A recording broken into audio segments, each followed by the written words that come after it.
Good morning, Felipe. Good morning, everybody. Good morning, Lisa. What's up, everybody? Welcome to Do You Even Binge podcast. That's right. Do You Even Binge? It's actually Friday night, but go ahead. Before we start, man, I didn't know that people were talking to AI like it was a regular person. The other day, I was trying to write a joke for another podcast, HOF, History for Fools, and I told Butch to write some jokes with using AI, because I usually just type it in, And this fool goes like this, talking to the AI. Hey, hi, how you doing? He asked how he's doing. How you doing there? I'm good. And then he even says, thanks for asking. Remember last week I was talking to you about my lady, and he literally said she was talking to you about this subject. Well, anyways, you remember? Oh, I do recall Rebecca, and you were talking about, yes, you're talking.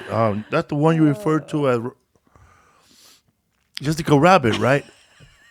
And the AI goes, yeah. Hey! Hey!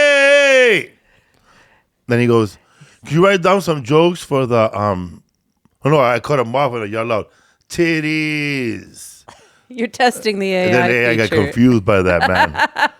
And then I found out, he gave me a look, don't give my AI dirty thoughts, man. The AI said, oh, whoa, bro. She just took quiet like she was offended. Oh, it's a female? Yeah. No, I thought it was a male voice. Female. Oh, he changed the voice to male this time. Okay. But something weird because I was listening to, before we started, to We Don't Smoke the Same, and they were talking about how people actually have relationships with the AI. With their AI like they just companion. talking to it like a crazy person, and they're starting to admit to stupid-ass crimes they committed. And the FBI goes running to their door. Really? That's funny. I mean, AI is not like a sworn judge or a lawyer. A priest or a therapist. Therapist? Yeah. Stupid idiot. There's no You fucking rat. confidentiality clause. Anyways, I was off my rant. What AI is probably really getting from people like Butch is learning patterns of his speech and breathing patterns. how somebody breathes like a serial killer into the phone all the time. I think Butch is Darth Vader. We just don't know it yet. That is so funny, man. Yeah, I heard him talking about that, and he was like, "Hey, how you doing today?" He's like, "Hey, chat. What was it? What was it? It wasn't Chat GPT. It was something else. Something else. Hey, chat something." And he was like, "Oh, hi. Yeah, I remember. Thanks for asking." Like, it was talking to him, and I was thinking, Butch really enjoys talking. He really enjoys having conversations with people. And the movie Her was about him. Yeah, Her was about that. Her was kind of about that. It was an AI operating system for his computer that he got, right? Yeah. But that is so bizarre because, I don't know, I like to type it in. Because I have to go back and refine my prompts, my questions for it. Or I'm always giving it tasks to do, like organize this. And I had it make me a diet plan recently. And I'm testing out how well it can add to my life, not be a companion. I don't need that. We had to write jokes about It's horrible at writing jokes. About 536 AD jokes. What did it come up with? Something about, it wrote jokes about Byzantine Empire and and some other empire that got wiped out. I use ChatGPT. I don't know. There are so many out there, but I mostly work with like organization and sometimes images, but I don't really do a lot of images. All I remember the very first time we tried AI, I think AI is built in. Do you guys have iPhones? AI is built into your iPhone, right? Like you don't have to have a separate app for like an AI program.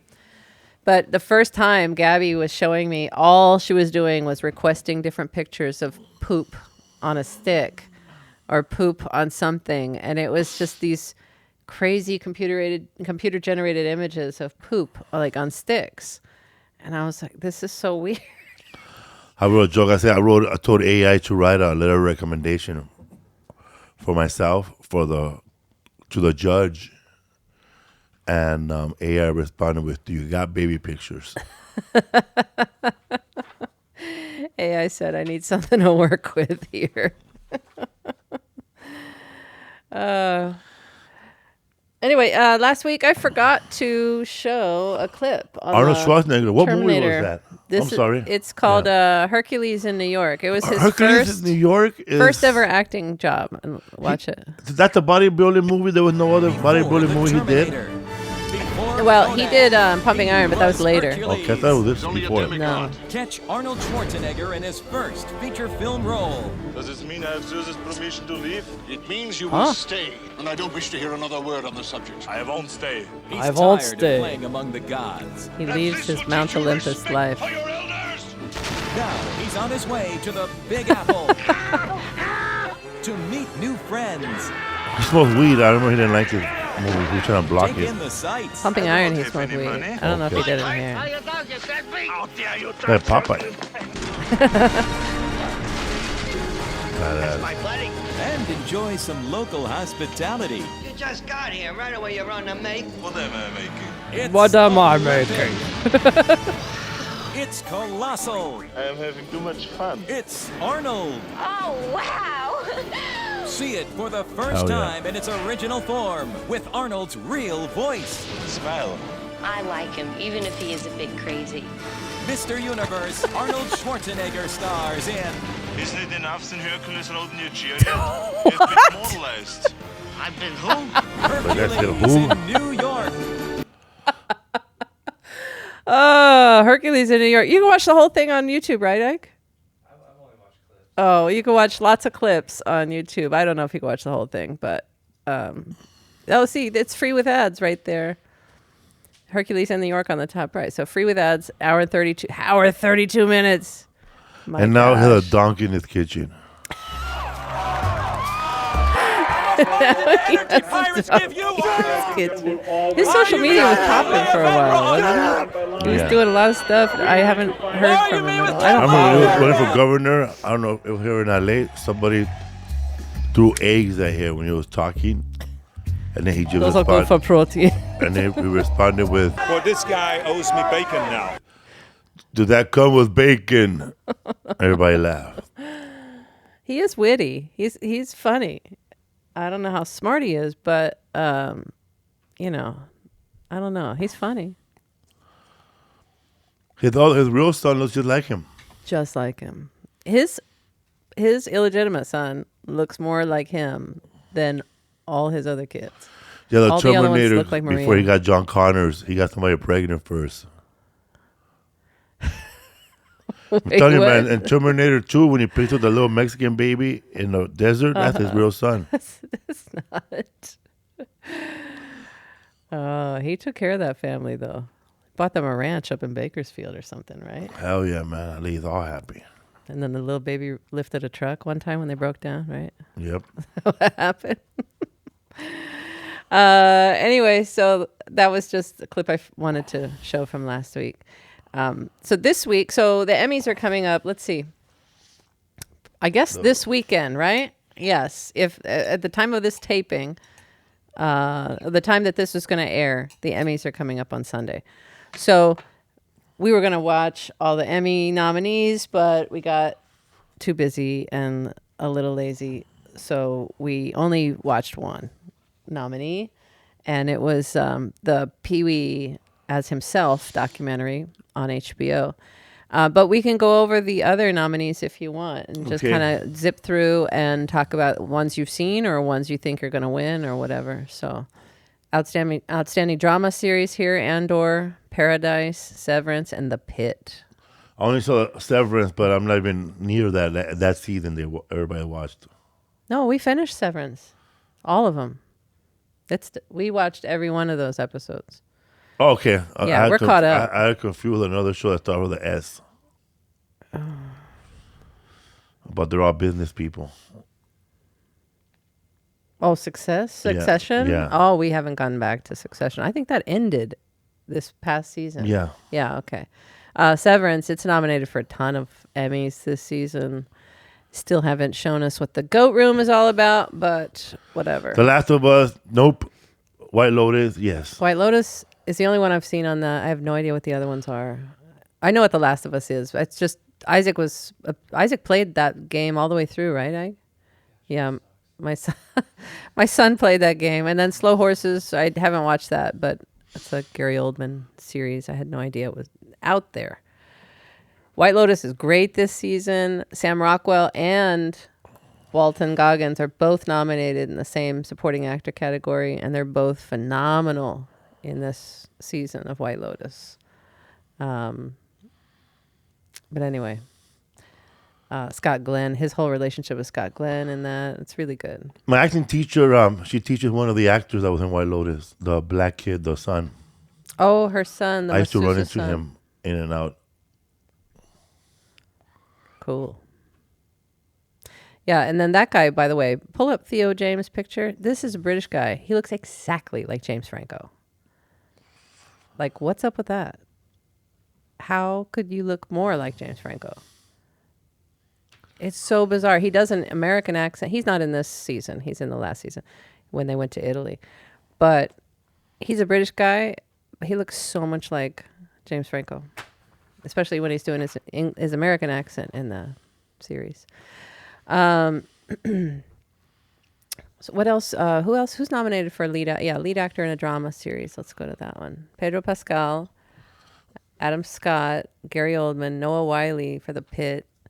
I don't know how Noah Wyle just does medical dramas or what. We saw him at the soccer game. Yeah, oh, that's right. He was there at the LAFC game. Sterling K. Brown, who is such a good actor. Sterling K. Brown was in this movie called American Fiction, which we'll cover another time. But his character in American Fiction is so good. It just blew me away.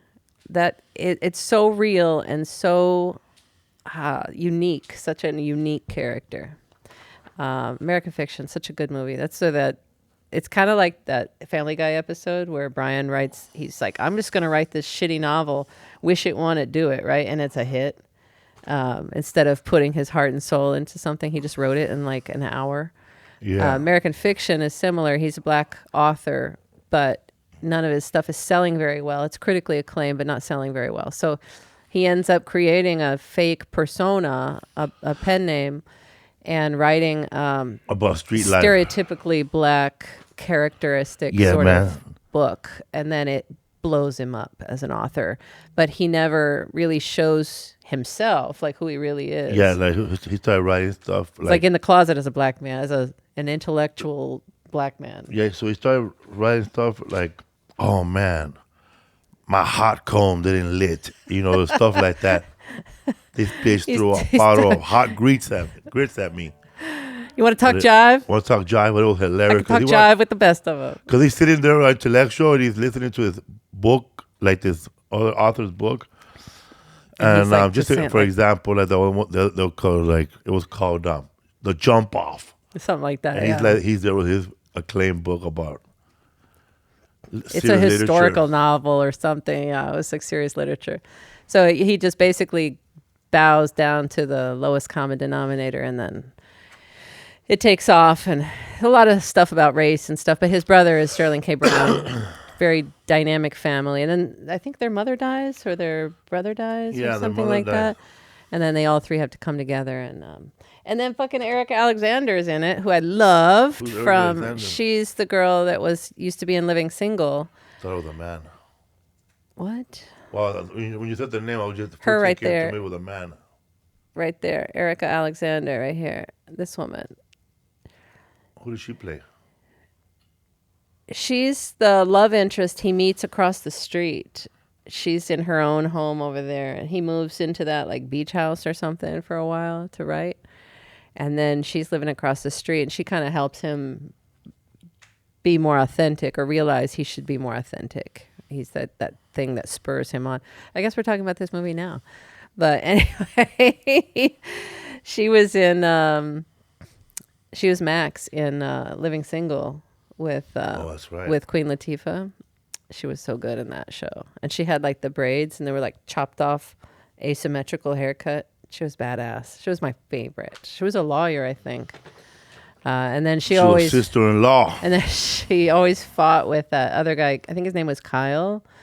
Across the hall, the two black guys that would come over. They were like Lenny and Squiggy, basically, on Living Single. We are living, hey. What else is nominated? In in a comedy? 90s kind of We look- what world. I'm else is singing a nominated? song. That song sucks. It's the opening song for Living Single, Queen Latifah. And then she trying to goes into move her on to rap. I don't know what you're doing. All right, comedy series. Let's go. Abbott about Elementary. sitcoms. Nobody wants this conversation to happen with Felipe right now. No, we don't want to hear that song. Hacks, What We Do in the Shadows, The Studio. Let's talk about what we're doing in the shadow, man. All How right, that sucks. show died after season 2. It did. It died when they brought in the council. It died when they brought in the council. They brought in Danny. Oh, that's right. They brought in all the old guys from the original movie and brought in Danny Trejo and auditioned 3 times. So yeah, forget this show. Couldn't be a wolf man. Couldn't be Cholo. I couldn't be that guy's cousin. Harvey Have you Guillen, seen the my brother? the Cholo cousin. He looks just like his fat ass. I know, he does. He looks Anyways. just like Harvey Guillen. Yeah. What we do in the shadows. Moving along, we got 3 vampires and a guy who wants to be a vampire. His name is Harvey. Who's that guy? my That's sitcom. the old guy. That's my theme. Are you trying to like drown me out or something? I'm not trying to do my own theme Well, I didn't song get for to sing, What so We you Do don't in the get to Shadow. sing. Sorry. That's the rules. Doug Oh. Jones, who the hell is that? Baron. What's that? What? The bald-headed guy. Is that That's what I'm saying. Who's that? Oh shit! I thought that was that's Vitor. That's the skinny crack-headed cousin that lives there. Well, Peter in the movie. Oh, pizza. But who's this guy? He lives. Is he the really old? Oh, he must have a lot of makeup, but not much makeup, according to that photo. They call him the Baron. Baron Alfanas. Okay, I thought he was pizza. No, Damn. Peter's in the. I think Baron is like a kind of a combination of characters, but is like Peter Yeah. in the movie. My favorite is Nandor. My least favorite of the whole show, like he could just leave, is Kristen Shaw and Matt Berry could just Matt leave Berry the show. can go because Like, I was waiting for him to get murdered by I- a cross. I know I wanted Jackie Daytona to like explode. I didn't like him or in something. Portlandia either. I forgot When he he was would in show up, Portlandia. I didn't Who did he play on that? He's the guy that when they were doing they were trying to write a song, The kids song. trying to get their kids to be cute. The He goes, kids "No, song. that's not a chair. That's a bouncy bounce." Yeah, he's not my favorite at all. The show could go, but you know what? Then they made the stupidest decision. They took Mark Prochoff, the Colin Robinson. They took him off and made him a baby in that one season. It was so stupid because he's the best character they've got, and Nandor. But what made that show great was the vampires living in a mundane, boring, everyday world. And they lost that after season 2. They started having this fucking council of vampires, like in control of them. And Kristen Shaw, what are we talking about? Blah, blah, blah. I could not take her or Nick Kroll, who I usually like. I did not like him in this. And I was over it. I was over it too. I was man, over once. it. And they forgot. They were just doing all these too many fantastical things. And it's like, get back to going to the city council meeting in Staten Island. Like, that was funny. You know, getting like a repair done on your house. Like, Yeah, changing every- the neighbor's mind every week. yeah. And then the best episodes were with Vanessa Bayer from SNL. And she plays the energy vampire and Colin Robinson. And she have a battle in the office because they're both. And then she's like, oh, nobody loves me. And then she's just like getting sympathy. Could you please not speak. show those gnashers? What was that movie in? That's the Christmas movie, I think. The Christmas? No, it's not the Christmas movie. It's something else. But it's what's the woman's name? Emma Thompson telling Yeah. her that, and it's at a fashion Gnashers. magazine. I think it's the Amy Schumer thing. But yeah, can you not show your gnashers, her big old teeth? And she's telling her not to smile. Oh my God, I forgot about that scene. Anyway, yeah, those were the best. The Evie and Colin emotional vampire. Anyway, so lead outstanding comedy series Abbott Elementary, which I feel like I've watched half an episode of Abbott Elementary, but Marcella Arguello. is going to be a recurring character on this season's Abbott Elementary, and I'm so excited for her. She's perfect for that show. She's perfect for that show, and I hope they make her some crazy, wacky, drugged out teacher or something. I don't know what they're going to do. I'm with waiting her for them to write me as a but janitor already. should hit them up.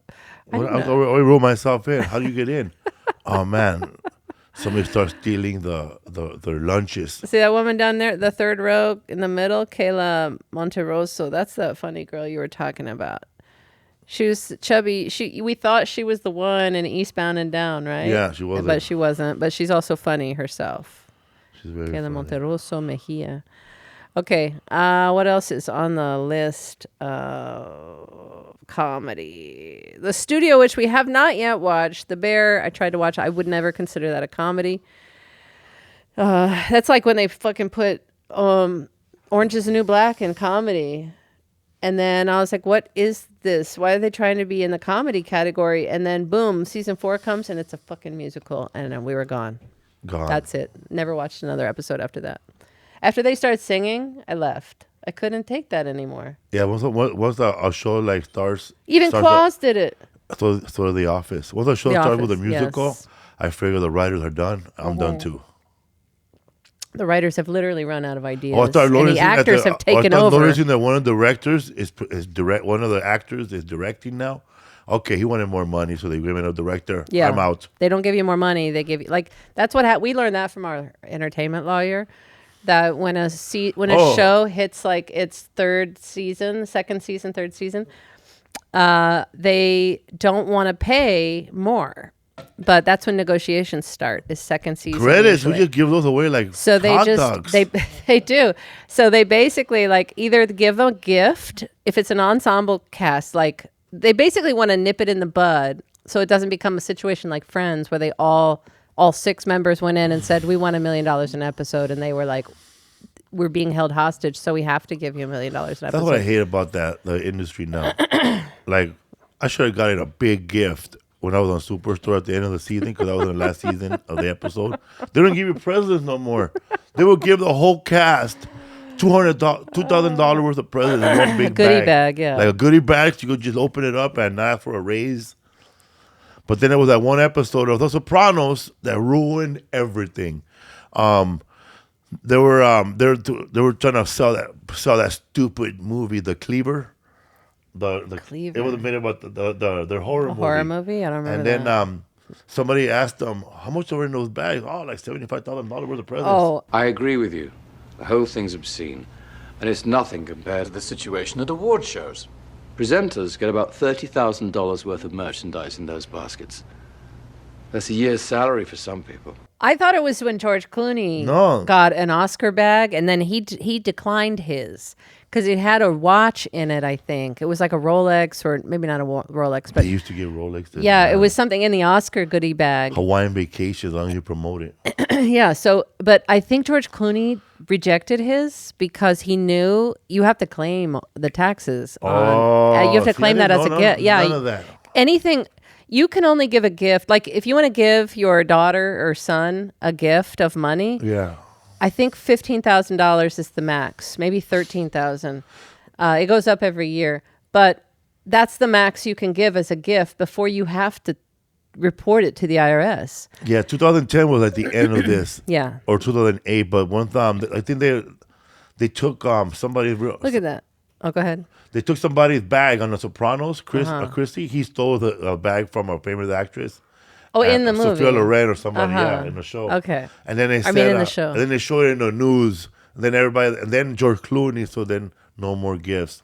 They used to have parties where you would just show up to a big warehouse. I was there. Well, They gave me a bag. Yeah, that was the Emmys gifting I had suite. a personal assistant holding a big trash We bag. went 3 times. Grabbing everything. I never seen Eric Estrada and the black dad from Malcolm in the Middle hungry for stuff. Oh, he was hungry. The guy from Malcolm in the Middle was rushing to get his kids some big old stuffed M&M toys. Yeah, from See's Candy. From this like candy section, candy vendor. Those Emmy gifting suites, those are crazy. You walk around in like a circular pattern. It's like a spiral that you're walking around in. And you're going from booth to booth. And then you can't just grab stuff though. You have to stop and listen to a spiel. Because these people have spent money on this vendor spot to give away shit. They are putting like a mortgage, basically. They're taking out to have their money, their product in this vending suite. So hey, Felipe, oh, we're such big fans. Let's take a picture, blah, blah. Now hold this popcorn we made or whatever, you know. We've seen so many things. They gave they were like eyelashes. They had like these designer eyelashes that we got for your daughter. We gave them to Tuesday. And then they had like... magic wands, massagers. They had everything. They had those. They had what did they have? God, I can't even think of anything good that they had really. Yeah, they had a lot of massagers, like a lot of sweats. Some special, like it wasn't vitamin water, but some sort of like special water. All sorts of different things. And then the not Accutane, what's it called? Proactive? Yeah. The acne stuff. There, yeah. They were at the very end, and then they wanted they asked us right at the end of the thing if they could get like 2 free tickets and backstage passes and all this stuff. And I was like, what? I don't even know when he's coming to town. Like, what? I didn't know this was going to be a question. How bad is my face? But they're like looking for a collab, basically a collaboration between the artist that's coming out of the gifting suite to basically do like a social media thing. But if you're famous, if you're Justin Bieber, you're going to do a commercial with them, and they're going to pay you to do a commercial. I guess all that was replaced by social media stars. Influencers that have already 1 million followers. They just send them the stuff. It's cheaper. Yeah, it's so much cheaper than paying like Selena Gomez to be in a Proactive commercial or Jessica Simpson or whoever. Yeah, none of that. No Nobody makeup carrying artist. a bag. Nobody robbing you outside. But yeah, so you have to listen to a spiel about whatever product it is. Not Eric Roberts. How dare I besmirch his name? Eric Estrada. Nice guy. Nice guy, but boy, he was ready to be a spokesman for several companies. Hell yeah. He was teaching me how to do everything. No, mijo, come on, papi. He got the lady out of the way, jumped behind the counter, started demonstrating how this frying pan worked or something like that. You know what? He was doing his own, he was auditioning in front of this company. And I think he ended up getting something out of there. He might have. He's done a lot of infomercials. How about when how about when that lady... He flashed that smile like...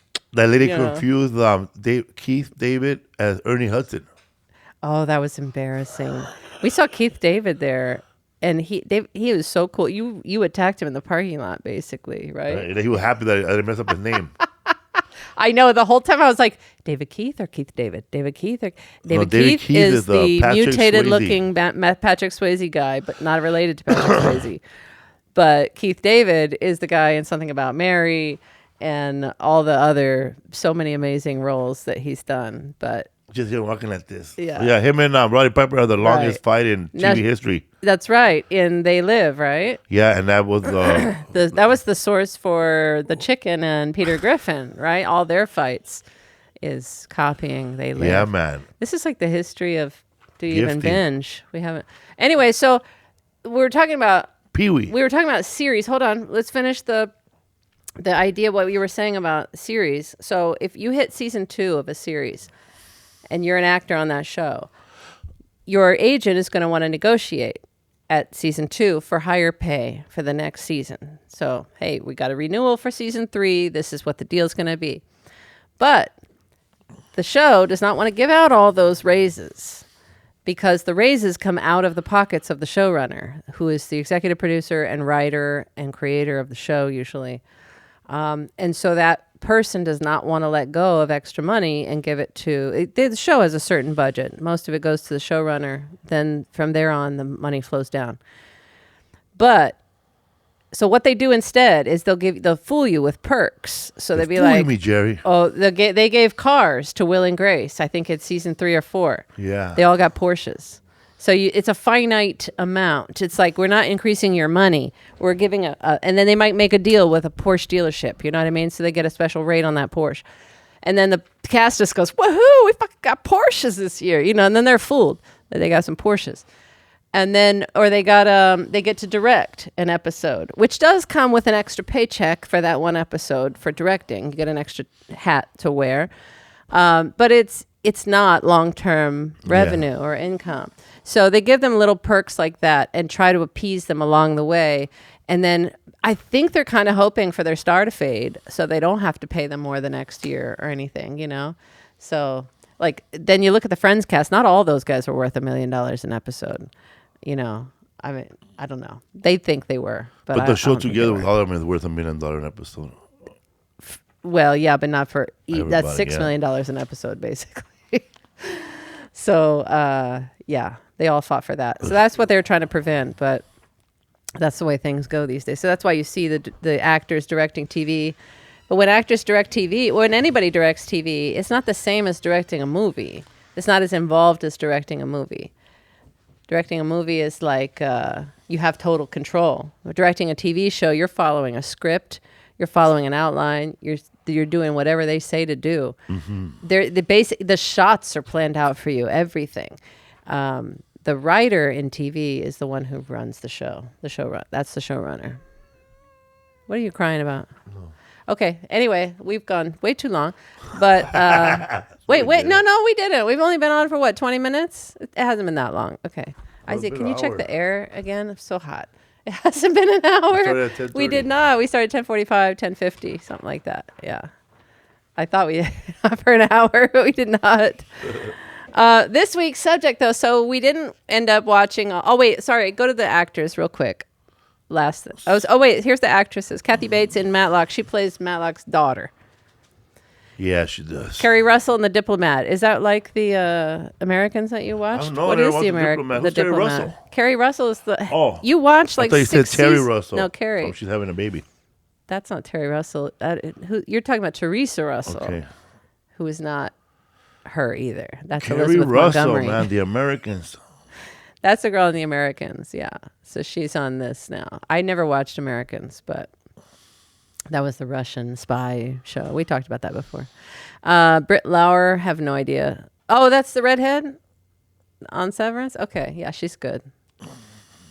Man, I want that Lincoln she drives in Severance. It's a midnight blue Lincoln, 1966 with the suicide doors.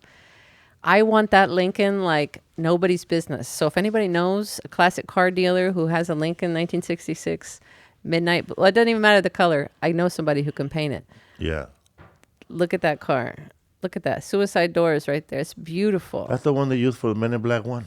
Oh, yes. But in Severance, hers is midnight blue because they have the whole corporate colors. They have like this Kelly green, the midnight blue. They have a... Wasn't there like an Asian man colors. who lived on Echo Park, like on Echo Park, right next to the park, and he had one park like that? No, but that guy did have some nice cars. I don't know if he had. I don't think he had the Lincoln. We kept looking at it. It was gray, I think. So, I don't know. The one that right off the exit. Yeah. I don't know. He lived right there by the park. Yeah, that's a cool little house. It has 2 floors. Yeah. And looks over the park right there. Anyway, I love that car. You seen it? Yeah. You seen it? By the wall. The pool. Yeah. Yes. You know what I'm talking about? It's a funky little house. Yeah, it's an Asian dude that lives there. He owns it. Oh, I didn't know, but yeah, I've seen the cars. But I don't know if they have do they have a Lincoln? Park, is it a Lincoln that sits there? I thought there was like a 50s, like a Bel Air or something like that. By I don't know. oyster place I've never been to. No, the Oysteria is on the other side. That's on the other. That's like Glendale, not Glendale Boulevard. That's Temple or Silver Lake Boulevard. Yeah. It's further down. Yeah. It's like under the freeway, the other one. Yeah. Mm-hmm. It's by the barbecue, the place that shows up every once in a while, the barbecue. Mm-hmm. Remember? They put that like roaster, smoker over there by the freeway exit. That's where it is. And there's a head shop over there too, I think. Anyway. Okay, so this week, we didn't end up watching all these. Oh, sorry. Damn it. Okay, go back to, I don't know any of those other people. Sorry. Bad Sisters. Don't know what that is. But here, supporting actor Sam Rockwell, Jason Isaacs. He's the British guy who plays the Southern guy, the dad. Oh, he's going to kill himself in White Lotus. He's great. He was great in that movie. He was in that movie, The Patriot, with Mel Gibson. He played a British soldier. I can't watch movies like that, so I never saw that. Oh, man, you love this one. He's good. I don't like Mel Gibson or British war movies. I think this actor was also in that show, Turn, but I could be wrong. Is that an American Revolution movie, The Patriot? Yeah. The Joker's in it. Heath Ledger. Ledger? Yeah. The Joker. He is the ultimate Joker. He dies. And then Mel Gibson cries and goes, I'm going to get you revenge for America. I couldn't get behind Mel Gibson's fake ponytail in that movie. I just couldn't accept it. It was so bad. It was bad too. Like, where you work out to get those muscles during the fucking During the revolution. I know. I was He's lifting jacked. ox. Sam Rockwell, who's great, has the best monologue and in TV history, I think, in this season of White Lotus. I've always loved Sam Rockwell. I've been a huge Sam Rockwell fan since even back to the Charlie's Angels movie, and then he was great in that shitty movie. And he's great. I just want to say that I always want to be a Taiwanese woman. An Asian woman. I want people to abuse me. But he's great in what's that called? Most Dangerous Game or no? Dangerous something. Where he plays Chuck Barris, the host of the Gong Show. Dangerous Minds. Yeah, so he plays Chuck Barris. It's such a good movie. That's the one with Michelle Pfeiffer, right? No. He plays Chuck Barris, the host of the Gong Show. And it's based on Chuck Barris's real book, which suggested that maybe this whole time that he wrote Down at Palisades Park, Chuck Barris, the host of the Gong Show, he wrote that song. He wrote other songs for other people. He hosted game shows and created game shows. And he was an actor sometimes. He wrote this book saying, like, what if, or maybe I'm confessing. Confessions of a Dangerous Mind is what it's called. Yeah. And he's basically kind of confessing that he was a CIA agent this whole time. Also, Sam Rockwell was born in Daly City, California, which I didn't know. Oh, really? Shout out to Daly City. I went there once. Sacramento area? Yeah, San Francisco area. It's like the place you could still afford still over there. It's like 35 minutes from San Francisco, 45 minutes from San Jose, I think. And there's a liquor store over there. Oh, they have the pre-made There's a liquor store there, man, where you could buy alcohol. Like, just say one morning you wake up and go, I feel like drinking a Bloody Mary, but you don't know the Bloody Mary ingredients, and you don't have time to Google it because you want to drink it right now. There's a liquor store in Daly City, and they put in a bag vodka, a kit, vodka, the Bloody Mary mix, Worcestershire sauce. Cup, and if you want ice, they'll put ice in that bag, and you could drink it outside. On that corner, not this corner. And that at night, if you go there at nighttime, that little liquor store has DJ lights. DJ lights, that's funny. Yeah. But yeah, Sam Rockwell, he's great in Confessions of a Dangerous Mind. He's great in Moon. He's great in every single thing he's done. But I really loved him in this White Lotus. And, Jojo Rabbit. But that conversation with him and Walton Goggins in White Lotus is just, there's nothing like it on TV. And Walton's face and reactions really are a study in how you should be in a scene where you have no lines, barely any lines. That right there, that whole scene where they're sitting there in the bar and he's telling him about his fantasies and all that stuff and why he came to Thailand was crazy. I wonder if they blocked that story from Walter the whole time so he could hear it fresh on the set. Yeah, I don't know, because his reaction seems so natural, right? Yeah, like that's really? That's nothing he'd heard 100 times. Yeah. And Sam Rockwell must have told that story 100 times to somebody else to get it right. You know, Sam Rockwell is in a 20-year relationship with the blonde woman who was the three women. She had the short hair. What's her name? What three women? The three women on the same season of White Lotus. Look up Sam Rockwell's girlfriend.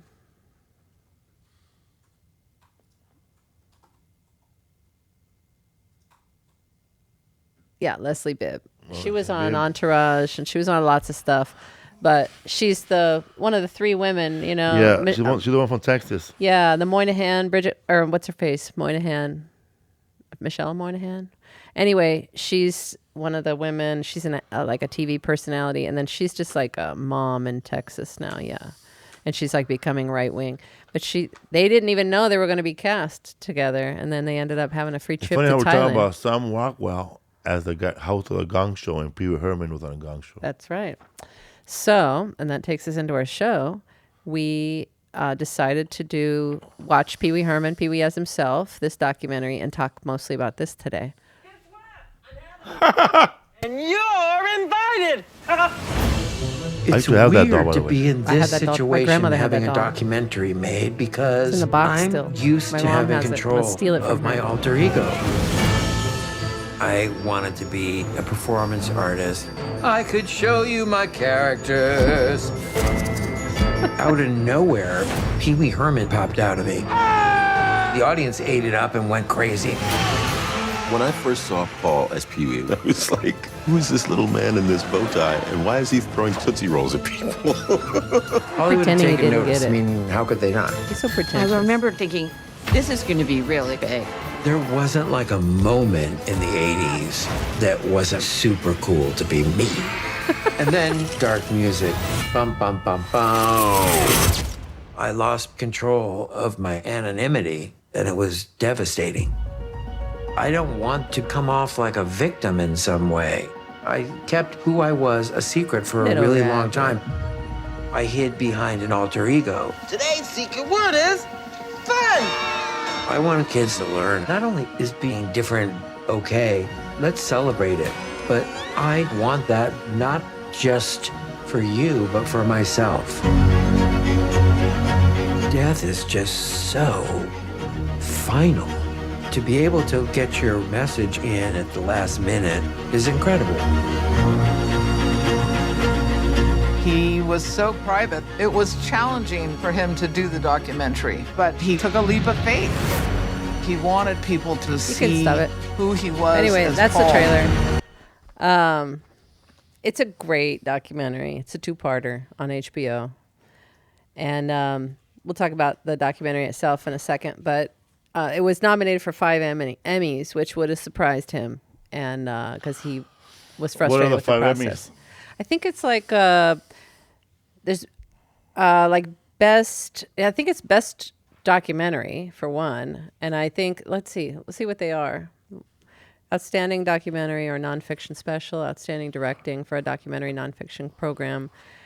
There's several others too. Yeah, I thought there was a sound one in there. Mm-hmm. So, because they had, we'll talk about more about the in-depth on the documentary in a second, but it basically covers Paul Reubens' start of his career doing improv and theater. And you could show the Gong Show clip here.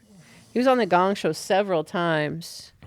Pass the chips and cola, please. It's performance art. It's not going to be Betty great. hit me in the face. I did not. You did too. Did not. Dog endearments. They're doing sound effects. Skipper! Fishhead, what did you do? Get down. Juke, you're a good boy. And now, a little hokey pokey. A 1, 2. You put your whole self in, you put your whole self out, you put your whole Lame. self in, and you shake it all about. You don't Anyway, he did like 6 appearances on here in different characters trying to win, and he won a couple times. But he was just a regular like whack I was on the packer Gong trying to Show get 1 noticed. in the remake of the. You were? Yeah. I know you were on Make Me Laugh once too, right? The remake of that. Oh wait, I was on the Make Me Laugh, not the Gong Show. Oh, my bad. I thought, and then you did To Tell the Truth too, right? The Yeah. remake of that, like one episode I was dressed up like a priest doing stand up in Spanish. And on Make Me Laugh. yeah, or the Gong Show, one of those. Oh, the Gong Show. Oh, I don't know if you did the Gong. I never No, I saw did the Gong reboot. Show. I didn't do Make Me Laugh. Oh, you didn't do Make Me Laugh. I never saw the reboot of Make Me Laugh because it didn't have Chuck Barris. Who was hosting? The Gong Show, I think it was what's his name? Okay. Comedian. The smart thing is, hold on. It was called The Toughest Gong Show. Oh, not that one. That's the fake one. That's fake. Yeah. All right. Well, we'll back out of this. The smartest thing Paul did, though, during that time was he took Pee-Wee. He took his character of Pee-Wee from the Groundlings Theater, where he had developed it, and took it into the world. And he was able to get on local access. Yeah. And do that character. And then it grew from there into this thing. And he Local would access where? that show, it was a California show that Lee, it was like Lee Chambers or Lee Pee-Wee Herman local access show in Los Angeles. Thanks, Doc. Hold on. Pee-Wee. Swamp Torturer. You know who else on the Gong Show? Can't find that guy's name. That guy he was that on there was several times. got the death penalty. Tukey Williams. He used to go up on a Gong Show as a bodybuilder. Yeah. And just go like this. Yeah, it was easier to get on TV back then. Yeah, man. And then my favorite, of course, was the guy with a paper bag doing stand-up. Oh, that's Unknown Comic. Oh, my God. Fred knows him. And I think Larry Bubbles Brown knows him, too. That's what the joke man was. Jackie the Joke Man would do. They were all like hacky old joke book hilarious. jokes. And I forget his real name. But that guy, he had quite a life, the Unknown Comic.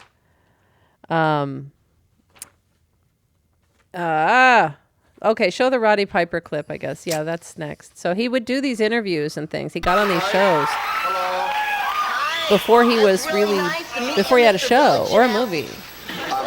And he would just do this character. I know you are, but what am I? Did you find the dating game one too? With Piper's Pit? No. Okay. This is a Roddy Piper TV show, interview show. Tell me, was there only one of you? Yeah, dating game Pee-Wee. I almost fell off my dinosaur. That's more of a scripted sort of interaction with Roddy. 1979. Yeah. So he decided to go on the dating game and do his character, Pee-Wee. But what this did, though, it was smart because this allowed nobody else to be able to control the character of Pee-Wee or own it except him, because he had already appeared on TV as his character. And it basically became his alter ego after this. He's known for his ability to walk on a tightrope and do trapeze work. Meet Pee-Wee Herman. And he was seriously on here, like, well, not seriously dating, but he wanted to showcase his character and basically do the ultimate improv, which was live TV, or not live TV, but national TV. A salesman whose goal is to make lots But of anyway. money. Please welcome Bill Goldstein. But he ended up winning, but I thought he was sitting in Bachelor number 3. He was sitting in the third. He went on several times. Maybe he did. He answered an ad on that one too. But they loved him. And after that, he got the movie before the TV show and before anything else. And show the Pee-wee's Big Adventure. Show some of the Pee-wee's Big Adventure clips. I guess the breakfast one first. This is Tim Burton, by the way, his first feature-length film. And Pee-wee chose Tim Burton because they shared the same sort of love for toys and vintage art and all that stuff.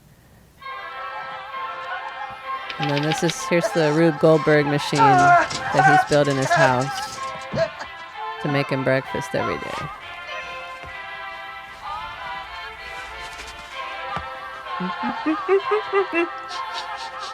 Remember how excited I was when I went to see this movie? We watched it last night. I was excited to see it.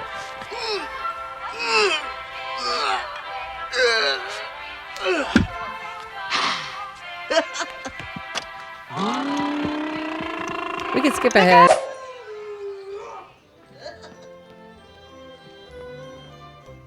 Now everybody had the pole in their bedroom. They do have poles in their bedroom. Look at that old-fashioned washing machine. That's to rinse to that knob. Mm-hmm. That washing machine probably also had like a washboard on it too, for extra scrubbing. And here it goes. Here's the machine starts right here.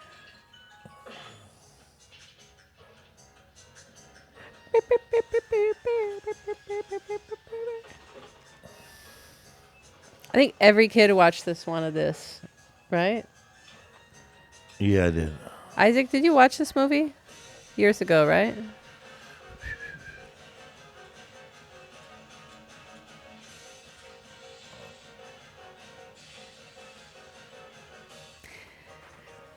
Anyway, makes him breakfast. Cute little setup there. It shows his whole house. What's the next one? Next clip. Oh, and then the movie's all about his love for his bike. A boy's love for his, but he's not a boy. That's the whole thing. Sometimes he's presented as a boy. Some people call him a boy. Other times he's a man, and he's just eccentric. He realizes his bike's gone. Can't even see straight.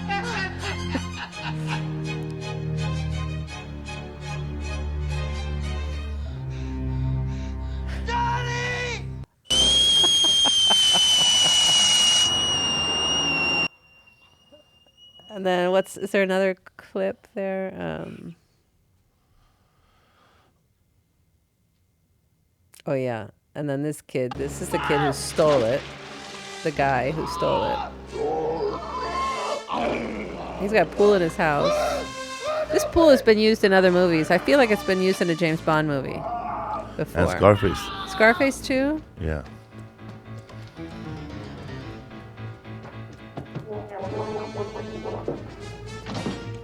But he knows Francis stole his bike. That's the way he goes. Just give her another Quaalude.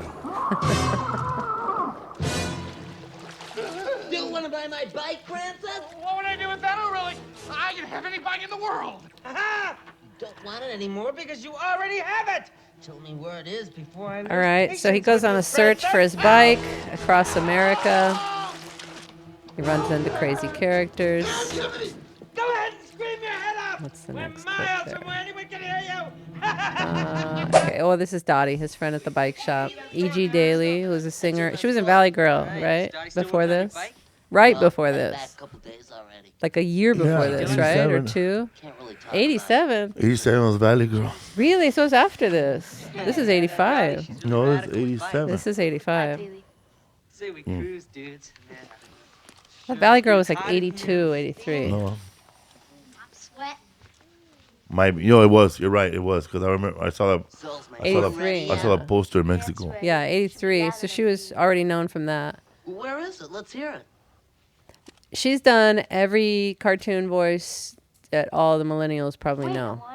Also, if you want to Rugrats. see her naked, man, go watch Valley Girl. No, I want your undivided. Nobody trying to see her naked except you. Look, Pee-wee, this is Let's go over there. I already laughed. She gets treated real bad. Yeah, she has an asshole who she picks.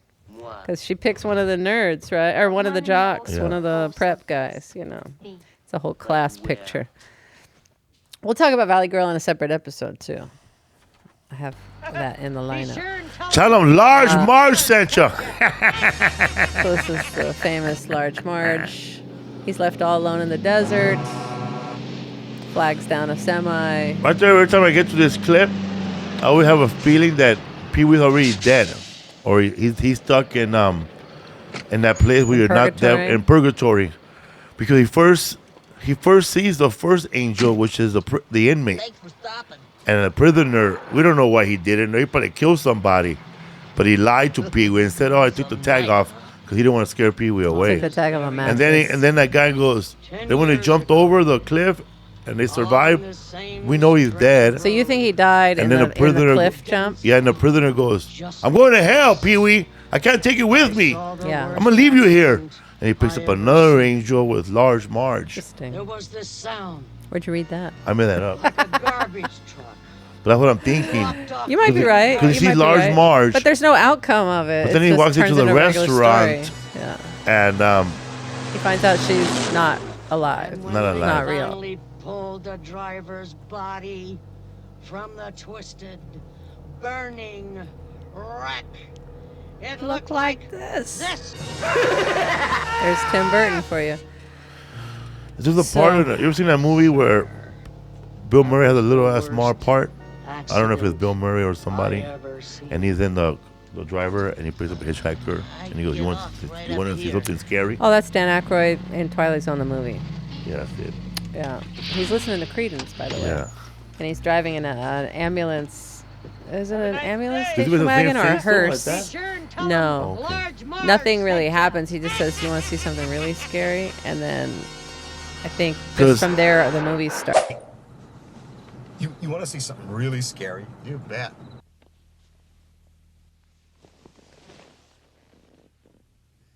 What are you doing?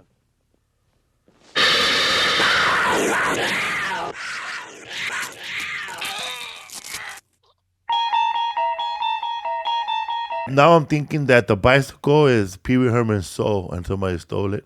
And he's trying to get it back to the whole time. So we have way to go too through deep. these devil people like the lady and the big... Well, not devil, but and then- challenges. And in if you life, watch, yeah. if you ever read Deuteronomy, there's angels in Deuteronomy that are 9 feet tall. And that lady's Giants, yeah. boyfriend is almost 8 feet tall. That's He's 7'8". It's like a Goliath sort of guy. Yeah, like a Goliath sort of thing. Yeah, so here Pee-wee runs into he's in Cabazon in the desert. He's making his way down to the Alamo in Texas to find his bike because a fortune teller told him it's in the Alamo, the basement of the Alamo. Beautiful dinosaurs in Cabazon.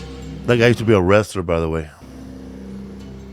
What's his name? John Lazo. I don't know. Oh, he wasn't Big John Stud though, right? No. He looks like Big John Bigger Stud. than Big John Stud. 7'8". This Big is John cool. Stud These 7. dinosaurs, actually, this dinosaur does not have a movie theater in it or whatever it is, a viewing arena that they sit in here. What they do have is a gift shop in that green one, right? And they do sell those pies. I know they sell those pies. Where? What On the way pies? in, there's food for sale. But it's only a stand. It's not a Yeah. diner like they Yeah, show you know. him going into. I'm rolling a big donut and this snake wearing a vest.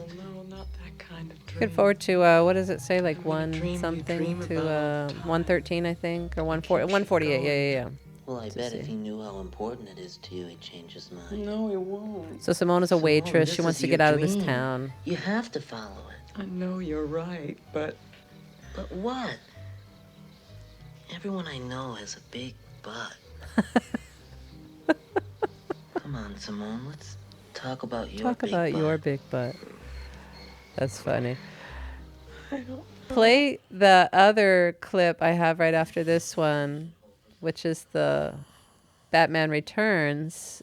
So here, the same. I knew Pee-wee was in this movie because I remember being in the theater when this came out and everybody fucking screamed when he came up on the screen. Tim Burton was the first person to cast him after his scandal. And everybody cheered for Pee-wee being on the screen. But I didn't realize that's Simone next to him. That's the woman from Pee-wee's Big Adventure. Because Tim Burton directed both of them. But I just ignored her because I was... They ended up hooking up and having a little evil baby. They had the penguin. They were the penguin's parents. Anyway. That's them right there. But I did not know that was Simone. That's crazy. You told me that last night. That was the first I heard of it. I just always ignored her on the screen. Then they throw him over. Like, fuck this baby. He's broken. Lobster boy. Lobster boy. Anyway, so that's that. And then, also, the dinosaurs we showed. So this was cute little tribute that they did with Look the for a dinosaurs. big adventure at the Cabazon Dinosaurs. Local After Pee-wee residents died. and commuters are stopping by to catch a glimpse of the T-Rex painted in Paul Reubens' Pee-Wee Herman suit to honor him after his death. The Cabazon Dinosaurs appeared in the 1985 movie Pee-wee's Big Adventure. It was a time in my How life cute. I was going through This the lady same gets it all thing wrong, Dottie was when Dottie and Pee-wee were up in the mouth. Said Dottie and Pee-wee and were up he was there, giving her and it's some not sage Dottie. advice about This life. lady's a and fake fan and right here. everybody Who's has Dottie? big butts, The one in the like first butt, Pee-wee. I don't know. But E.G. this. Daily. And She says, he said it I in love his this one because Pee-wee Dottie way, and but it Pee-wee was were in the viewing room profound. upstairs. It's not true. Reubens died Anyway. on Sunday after Everybody in a the comments 6-year rails battle that with lady for that. cancer. He was 70 years old. For getting it wrong. What's next? Pee-wee's Playhouse. So after the movie, so Warner Brothers took a chance on this nobody guy because he was taking over everything as Pee-wee before Pee-wee existed as a show or anything. He went on a big tour because yeah. his manager said you have to go on a big tour. Yeah. And so, he goes to the tour of the Alamo. This is the last piece, I think. And then, Okay, you can scroll to the end. I think where that buffer part is. Yeah, there you go. Okay, are there any questions? Yes. Where's the basement? Excuse me? Aren't we gonna see the basement? There's no basement at the Alamo. One time I was there was a tour like that. Kid took a picture. Yeah.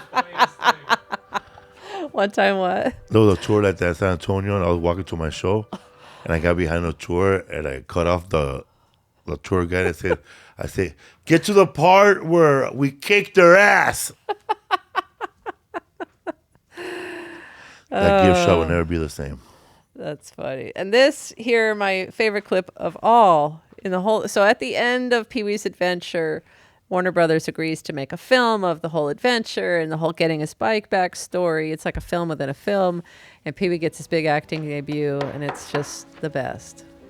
My favorite part of the whole movie. For room 104? With James Brolin Name's is. Herman. P.W. Herman. I love how he's mouthing the lines quietly. No, nothing right now, Mr. Herman. And they have to overdub his voice. I'll be in the bar.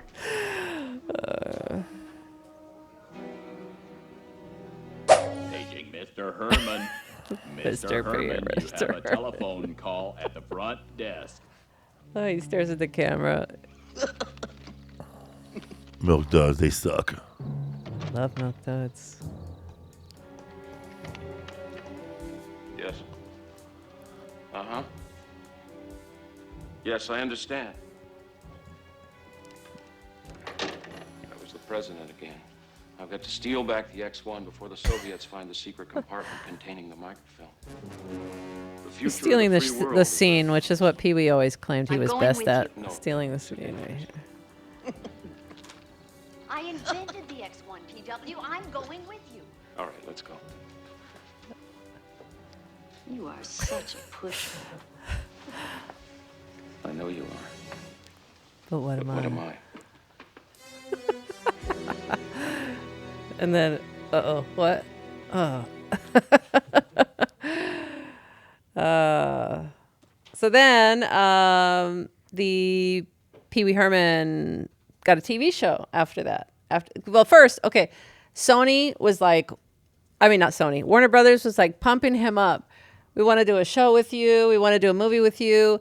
They do the movie, and then they were like, we don't know that we want to release this movie. And all they did was release it in, I think, 3 cities in the beginning.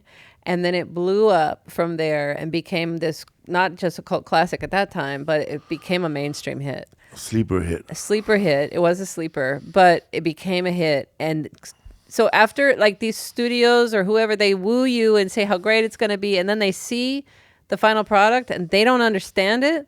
They just think it's bad and they try to hide it away from the world. And it was good. And it turned out it's a really good movie. It holds up. I just watched it last night. So he gets this TV show after they realize how successful it is. And he has free reign on this TV show. Cowboy Curtis, did you just come Here's from Lawrence church? Fishburne as Cowboy Curtis. Then why are your boots so holy? Yeah, they do look mighty poorly, don't they, Pee-wee? It's the last time Lawrence Fishburne smiled. Wish I had a new pair of boots. Wish? Did somebody say wish? John Paragon as John B. He needs a new pair of boots. Would it be all right if I gave him my wish? Sure it would, Pee-wee. But you know, you only get one wish a day. Are you sure you want to? Yes, I'm sure. All right, so we can end that. But anyway, so the show ran for like 6 or 7 years. And then... when I was on Eric Andre's show, I started seeing the similarities of the Pee-wee Playhouse. Because we have a lot of very active stage and... sets and a set. Like our couch does blow up and talk. It vibrates. It turns on like a motor. It melts. It does whatever Eric whatever asks. You want. Yeah. The desk too. And the desk, they make multiple desks per show, per season. They must have like, I don't know, what it was like 10 episodes for a season. Yeah. And I think they've got several desks per episode. So that those prop people, but they love it. They look at it like art class, you know? Anyway, so the show did well. But Pee-wee, Paul Reubens, here's where the ego comes in. And Paul Reubens was really not, he wasn't happy about being in the shadows or being this alter ego. You know what I mean? So he wanted to be known as Paul Reubens. Let me tell you right now, man. Nobody wants to know who Larry the Cable Guy is. That's true. We want the Larry Cable Guy. So many people don't know that Larry the Cable Guy is a character. Just like Pee-Wee Herman, no one knew. Does. I thought Pee-Wee Herman was just that dude growing up. I knew all along because I had seen The Gong Show, and my mom liked this guy before he became Pee-Wee. And so we actually went out and found all this stuff. And I loved Pee-Wee. I really liked, but I liked Paul Reubens too. And I was kind of frustrated that he never got shown. Never knew him as Paul Reubens, just Pee-Wee. Yeah. So he started doing stuff as Paul Reubens. Here he's Pee-Wee, but this is Arsenio Hall show, just kind of showing. This is after his show had started. You can zip ahead when he's starting to unwrap presents. A teenager, really. They start eating cereal together and stuff. He gives Arsenio presents for his birthday. Yeah. What did you get for Christmas? Oh, I got some really cool junk for Christmas. So then they just poured bowls of cereal. Yeah. I'll show you what I got for Christmas. Here's a napkin. Okay. Thank you very much. Yeah. I like to read Barbie magazine while I read. So anyway, he brought a bunch of toys. Earlier in this episode, he gave Arsenio for his birthday a JJ Walker doll, but it looks all shitty. Like it's a real doll though. He gave him from his collection of toys. Awesome. You can rewind a little bit to the go back before the cereal. There, that one right there, right there. Yeah. Let's show the doll here. What is this, man? It's not you.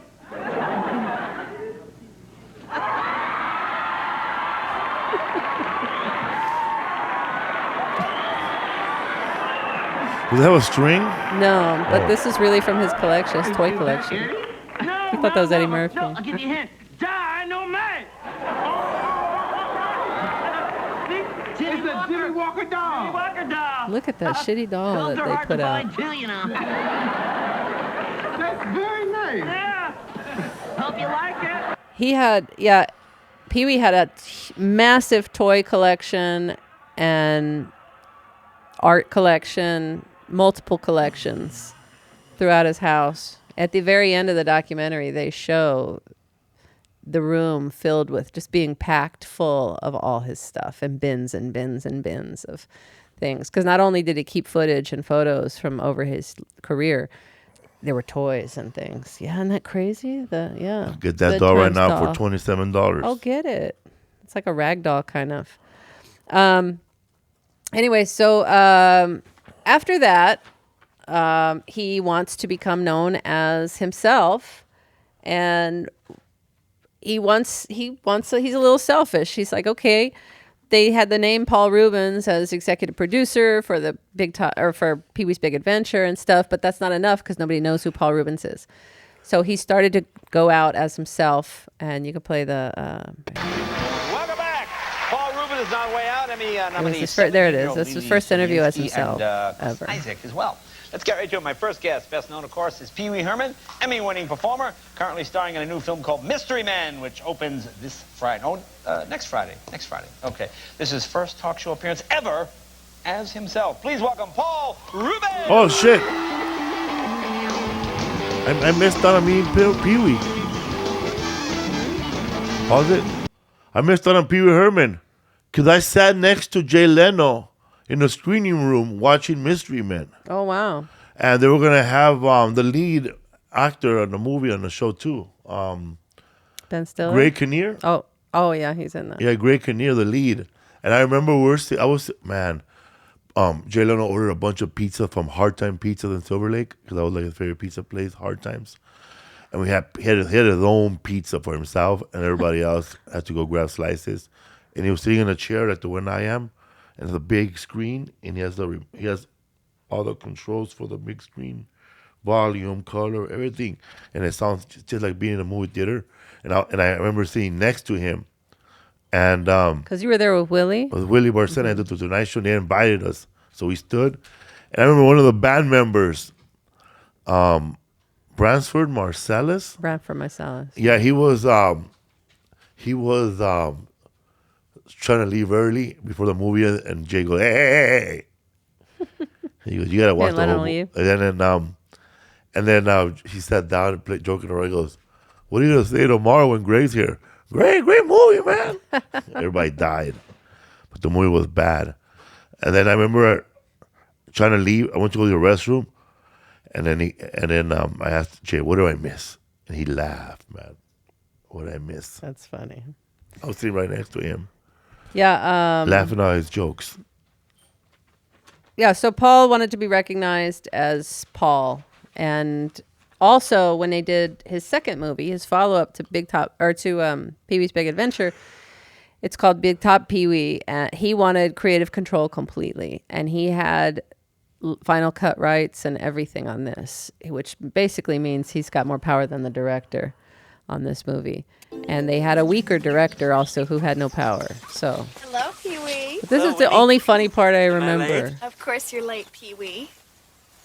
But I forgive you. Oh, Winnie. He also tried to make out more in the movie. Try to, I guess, pretend he was heterosexual. Why don't you take a picture? It'll last longer. Ah! Paparazzi!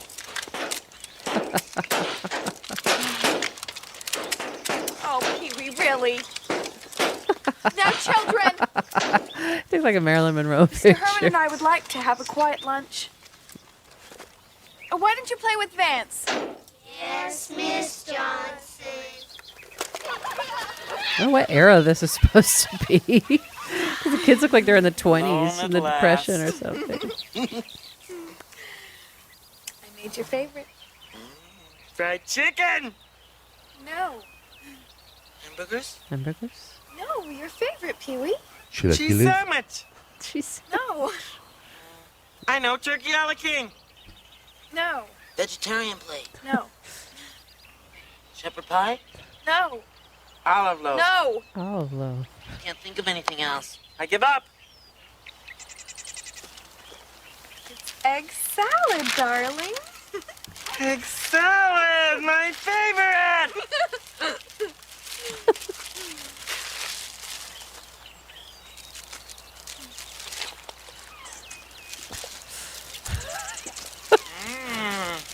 Egg salady. He throws it right here.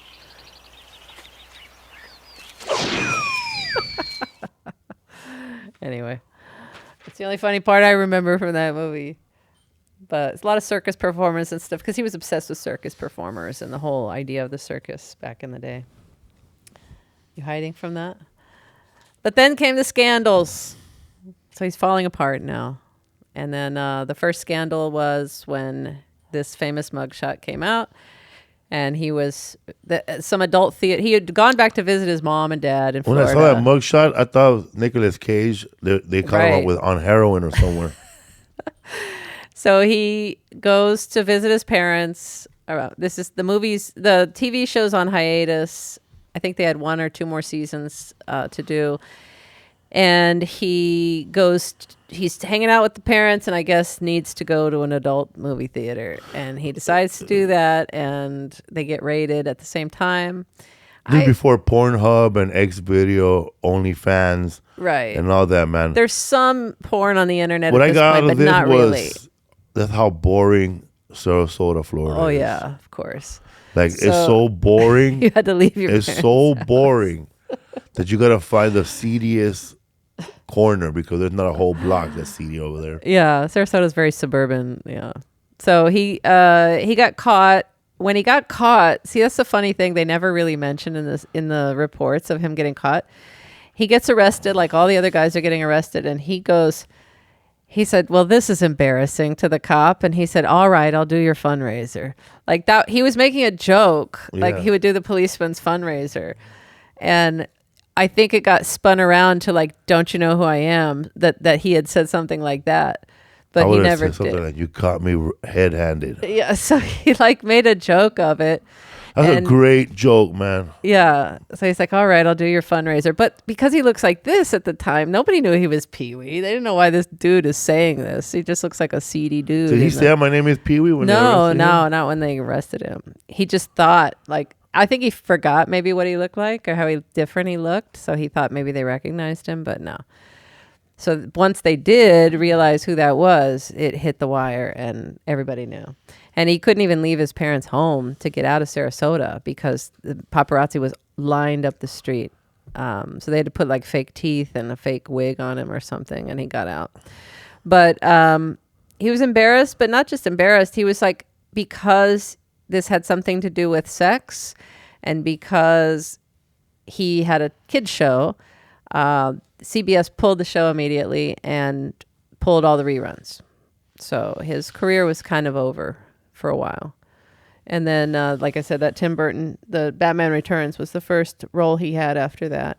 And then there was another scandal also later. That one, I remember the guy from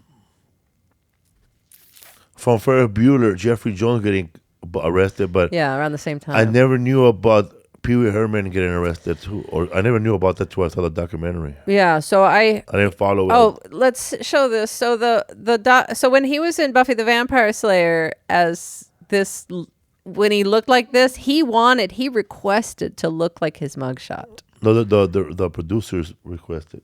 Yeah, but he wanted to do it too. Yeah, but the producers, because you look like the mugshot. Yeah. And so he did that. And then he did the, what was his name in this? Not Spike. Vampire-y. What was the name? Amelin. Van Pee-wee. Van Pee-wee. So yeah, he was, that was a classic. And then I think he just had kind of been reborn as Paul Reubens now all of a sudden. You know, it kind of took that scandal to break him out of the Pee-wee character.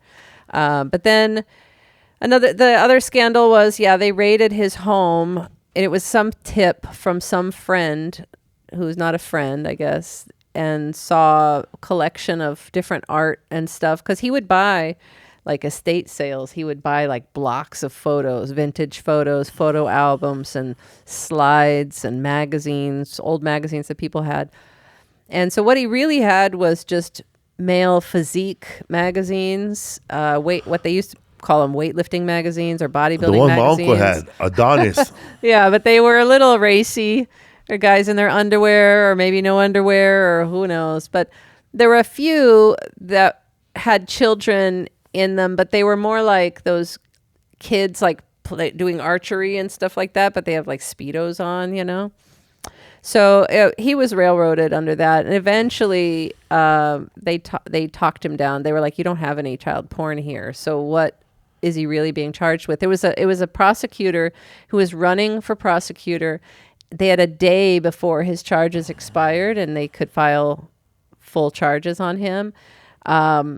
And that prosecutor was running for office, so he filed in the last day that he filed charges.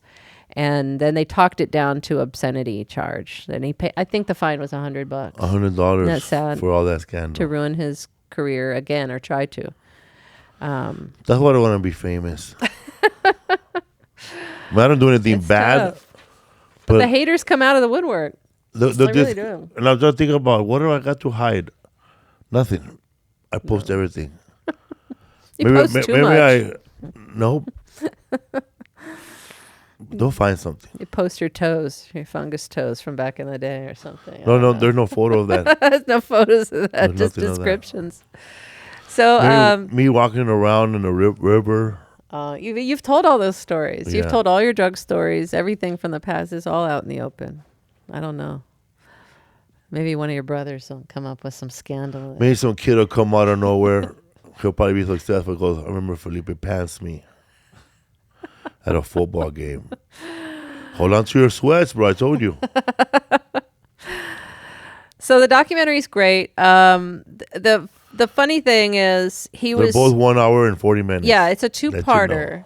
Yeah, that bothers him, I guess, for some reason. But he'll watch Don't let Hateful everybody Eight know for that 9 hours. This is not something you could watch. Hateful Eight sucks, and One- you watch it for 9 hours. What? Hateful Eight sucks, and you watch it for 9 hours. But you complain That's about not a documentary, though. But But letting people know that every episode is an hour and 40 minutes. It's Yeah. not something that you're just gonna just grab one snack and sit there, man. You gotta grab a shitload of snacks.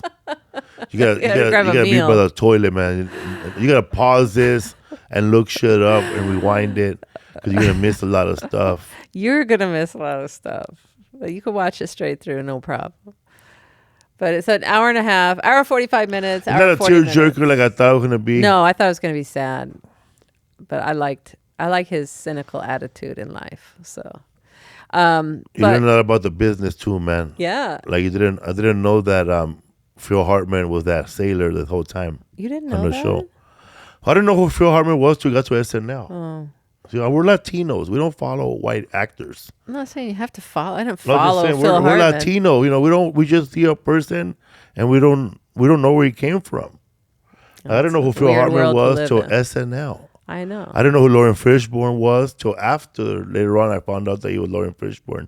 I didn't know that the guy that was a genie, he was the guy from Seinfeld. Till you mentioned, he was like, I didn't know these people. Right. And I didn't know that. Only one I knew, because I'm a little freak, I knew that was Elvira, the redheaded lady. That's it.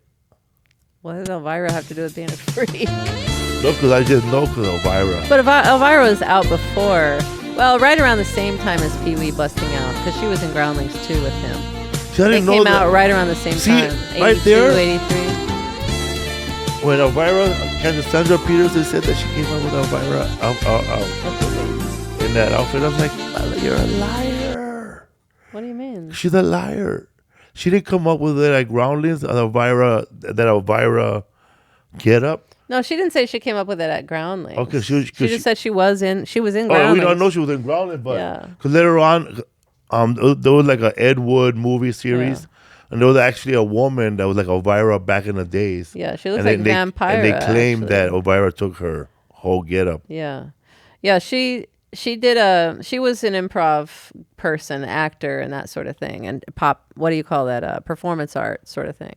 And she had been in Cheech and Chong before, I think, or maybe around the same time, because they came to the Groundlings Theater looking for people, and they found Pee-wee, and they put him in. He was a hotel guy again, front desk guy, and then they put her in stuff. And she was a side girl because she could look so different, though. You knew that was Phil Hartman on the show? When I was watching Pee-wee Herman, well, yeah, he was only on the first season or something like that. But he was on in Groundlings all the time, huh? Yeah. People? I never watched any Groundlings A lot of people didn't go to the TV show, huh? Yeah, I didn't know. Then that's why they felt that Pee-wee left. Pee-wee took off and left them behind. But Phil felt that way more and he went to SNL right after this. Blew up.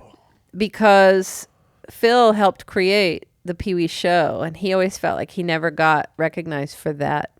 And the way Pee-wee tells it, it was Phil and I just wrote this sketch with the sea captain, and Pee-wee right at the end of the stage. They're just sitting on the stage and writing this, and it just poured out of them, and they wrote this sketch. But it is what became the Pee-wee Herman show. So technically, Phil could have sued, and he did say, I could have sued, his but he sailor never did go after looks him. exactly like Barnacle Man from SpongeBob. Yeah. Mm-hmm. Yeah, he looks a lot like him. But it's this old salty, it's a kind of 60s idea because SpongeBob looks very 60s too in a lot of the What I like about the stuff, documentary retro. that you find out, I got to see all my favorite character actors. They're all Pee-wee's friends. I was so happy. Yeah. Like Edie McClure. First, I want you to rub that fucking chubby, cheeky face out of your fucking smile and give me a fucking car, a fucking Toyota, a fucking Honda, a fucking car with wheels. Right fucking now. I like how she's just doing a whole improv talking to her sister about Thanksgiving. Gobble, gobble. Gobble, gobble.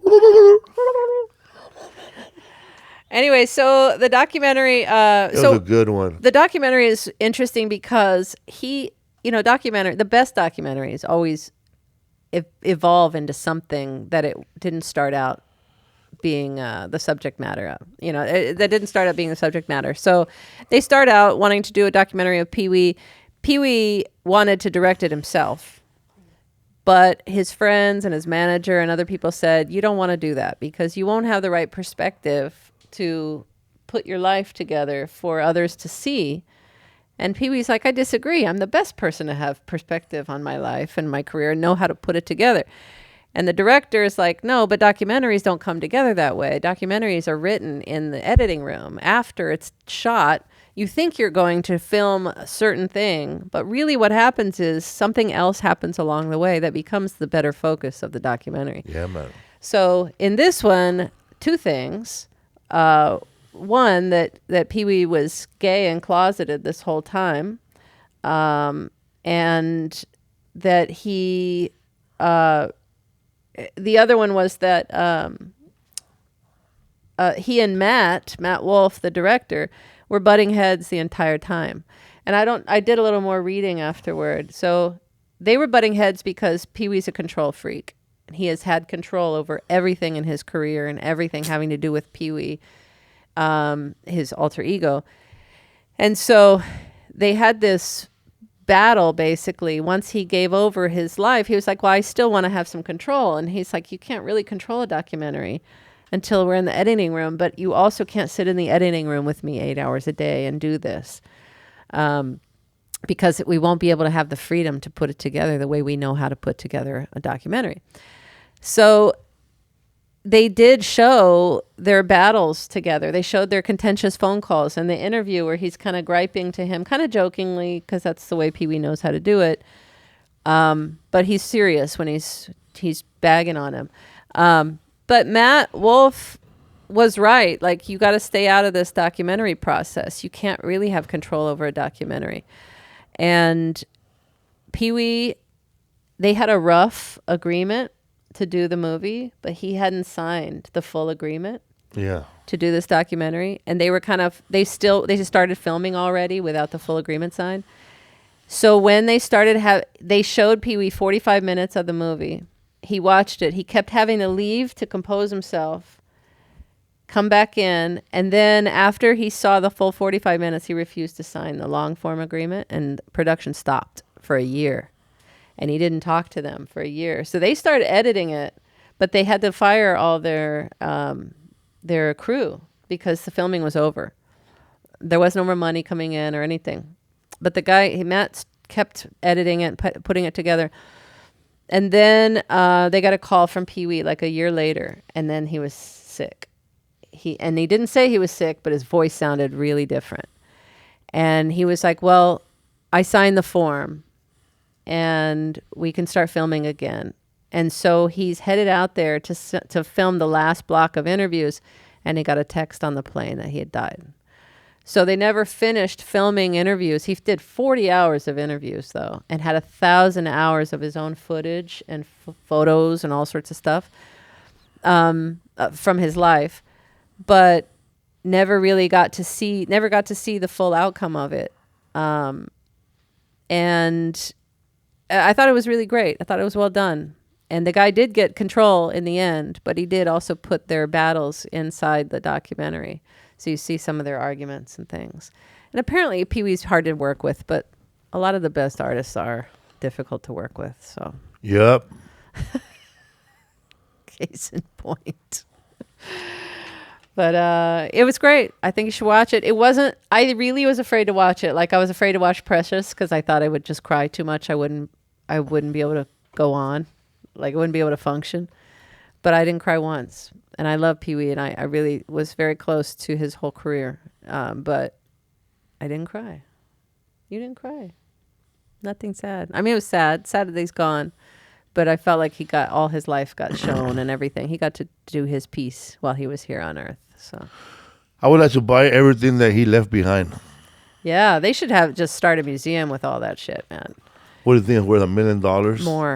More. He has stuff. All the collections. Some of that stuff, there's single pieces of every bodybuilding movie, and some of them are not. Some of them are just men in thongs, buff, and but he also has Cowboy Curtis dolls. I saw that he had 3 of them. Just give me one. And I'll start that one. I'll give one to Sully McCullough. Yeah, put sell that the up other there. two. I'm This done. is some of Pee-wee's toy collection. Awesome. They're not in boxes like a collector would keep, like he's going to sell them. It's just stuff he likes. So some of them might be, I mean, some of them are in boxes back there, but it wasn't like to buy for as I an wonder how much investment. of the actual toys on the movie were his. Probably a lot of them. But, no, there's a little cherry back in the back. But so there's a lot of Pee-wee's Playhouse toys and a lot of things, but then also other vintage toys. And yeah, like he said, like photo collections and things. My grandmother has that one with the pull the string, the soft doll like that, and it's in the box. We had that. I don't know how we got it, but we had it. And we had that little ace to connect to a little circle thing, a stand to put it on. Mm-hmm. So he could stand. Oh, that's a doll size, though. I had the big doll. You had the, like, Barbie pull a size doll? string. I know you. What Small am one? I? Small one or No, big like one? this big. Oh, okay. Real suit, real tie, real Yeah. shoes. Yeah, that's it right there. That's it. That's so cute. Anyway, that's the episode. That's all I got to say. You want to talk about anything else? No. We went on for an hour and, hour 20. So. Fucking Pee-wee. Fucking Pee-wee.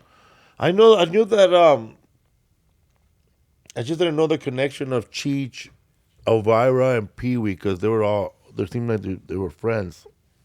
Yeah, well, Cheech and Chong did go to the Groundlings several times, and they wanted to pick actors to be in their movies. And because they were trying to hit comedy, but there wasn't a lot of comedy going on. So they wanted to have funny people around them. Yeah, man. Anyway, that's it. Thank you for listening. Thanks and for watching. listening to our discussion about Pee-wee as himself. And next week, I don't know what we're going to talk about. But we'll talk about But it. we'll have something for you. You're turning off the TV. Tell them Large Marge sent you.